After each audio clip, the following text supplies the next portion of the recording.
Napakahirap talaga bitawan ng isang bagay lalo kung marami na kayong pinagsamahan. Pero may mga sitwasyon talaga na sa ayaw at sa gusto natin, kailangan na natin magpaalam.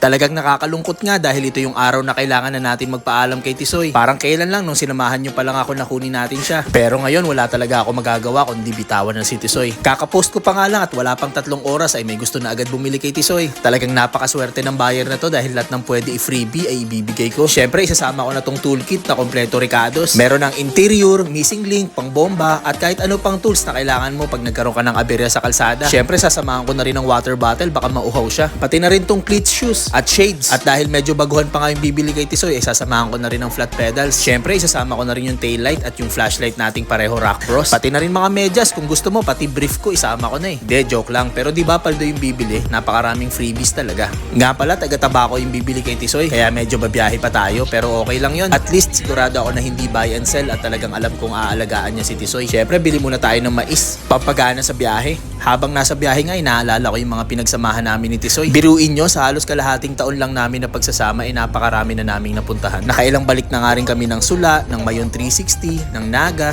pati na rin Sangay. Kasama na rin pala yung Sorsogon.